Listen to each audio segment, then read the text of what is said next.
நான் உங்களிடமிருந்தே தொடங்குறேன். முதல்ல தமிழ்நாட்டிற்கென்று இந்த தேர்தல் பொறுப்பாளர்களை நியமிச்சிருக்கிறாங்க. அதில் குறிப்பாக வைஜெயந்த் பாண்டா அவருடைய பெயர் அடிபடுகிறது. அவருடைய பழைய ரெக்கார்ட்லாம் எடுத்து அவர் என்ன செஞ்சார் அப்படின்லாம் பேசுகிறாங்க. இதில் என்ன கணக்கு இருக்குது அப்படின்னு பேசுகிறாங்க. எப்படி பார்க்குறீங்க அவரோட செலெக்ஷனை? பாண்டா அவர்களுடைய வரவு பாஜகவுக்கு ஒரு பெரிய எழுச்சியும் உற்சாகத்தையும் அந்த கட்சியினருக்கு தரும்.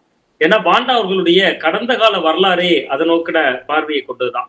ஒரிசா மாநிலத்தை சேர்ந்தவர் தான் பாண்டா. அது மட்டும் இல்லாம பிஜு ஜனதா தளத்துல ரொம்ப ஆக்டிவா செயல்பட்டவர். கிட்டத்தட்ட 2010 ஆண்டுல அந்த கட்சியில இணைந்தாரு. பொதுவா அவரோட நம்பிக்கை அவ்வளவு எளிதில் யாருமே பெற்ற முடியாது. நவீன் பட்நாயக்கோட நம்பிக்கைய ரொம்ப எளிதா பெற்றிருந்தார். அது மட்டும் இல்லாம பாண்டாவை அவர் எந்த அளவுக்கு நம்பினார்னா, ஒரிசால மொத்தமே 10 ராஜ்யசபா எம்பிக்கள் தான் உண்டு. நம்ம தமிழகத்தை மாதிரி எல்லாம் கூட கிடையாது. வெறும் 10 எம்பி தான் இருக்காங்க ராஜ்யசபால.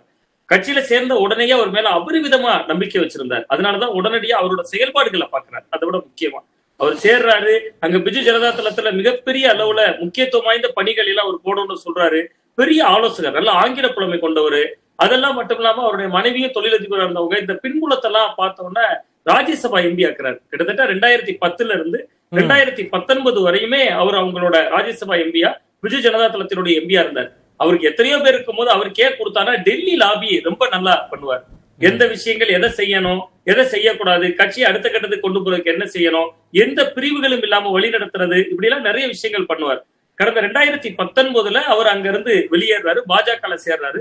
சேர்ந்த உடனே அவருக்கு தேசிய துணைத் தலைவர் அப்படிங்கக்கூடிய ஒரு மிக முக்கியமான பொறுப்பு அது. ஏன்னா அவருடைய கடந்த காலத்தை மதிப்பீடு பண்றாங்க. அந்த அளவுக்கு பாண்டா அவர்களுடைய செயல்பாடு இருந்ததுனாலதான் அவரை மிக முக்கியமான பொறுப்புக்கு கொண்டு போறாங்க. ஆனா அவர் தொடர்ச்சி அரசியல் ரீதியா அவர் போன இடத்துல எல்லாத்திலயுமே வெற்றியை தான் பதிவு செய்திருக்கிறார். பல மாநிலங்களுக்கு அவரு பிரச்சாரத்துக்கு போயிருக்காரு. பல மாநிலங்களுக்கு தேர்தல் வியூகங்களை வகுத்து கொடுக்கக்கூடிய இது போன்ற பொறுப்பாளரா போயிருக்காரு. அதுல ரொம்ப ரொம்ப முக்கியமான ஒரு மாநிலம் பாத்தீங்கன்னா அஸ்ஸாம். அஸ்ஸாம்ல பாத்தீங்கன்னா 2016 ஏற்கனவே பிஜேபி ஆட்சியை பிடிச்சிட்டாங்க. ஆனா 2021 தேர்தல் அவங்களுக்கு ரொம்ப சவாலா இருந்துச்சு. ஏன்னா நீண்ட இடைவெளிக்கு பின்பு 16 தேர்தல்ல வெற்றி பெற்றிருந்தாங்க.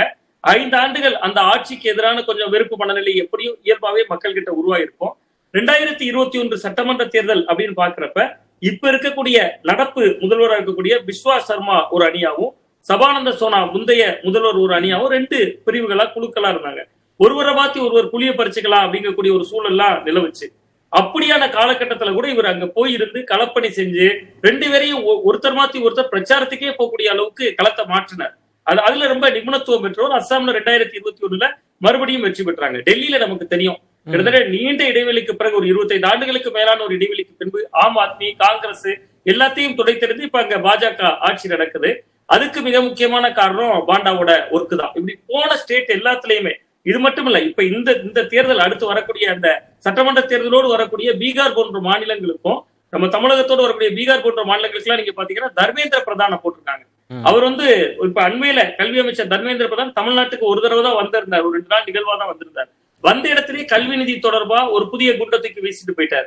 அதே மாதிரி இந்த முறை போட்டிருக்கக்கூடிய அவர்கள் பொறுப்பாளர்கள்லாம் இதுக்கு முன்பு மாநிலத்திலிருந்து பல பொறுப்பாளர்களை, தென் மாநிலங்கள்ல இருந்து பல பொறுப்பாளர்களை போட்டிருந்தாலும் கூட அவர்கள் யாரும் செய்யாத ஒரு விஷயத்தை இவங்க எல்லாம் செய்வாங்க அப்படின்னு எதிர்பார்க்கிறாங்க. இதுல சுவாமிநாதன் முன்பு தென் மாநிலங்களை சார்ந்தவங்களை பொறுப்பாளர்களா போடுறதுல இருக்கிற ஒரு சகாயம் என்ன அப்படின்னா, அவங்களுக்கு இங்க இருக்கிற பாலிடிக்ஸ் தெரியும், இங்க இருக்கிற தன்மை தெரியும், அதுக்கு நீக்கு போக்கா நடக்கிற தன்மை இருக்கும். நான் வைஜெயந்த் பாண்டா இவரை நியமிச்சிருது, இப்ப இவர் அசாம், டெல்லி, இவருக்கு அனுபவம் இருந்தாலும் தமிழ்நாட்டுக்கு என்ன காரணம்னு நினைக்கிறீங்க? இந்த சேஞ்ச் ஏன் நடந்ததுன்னு நினைக்கிறீங்க?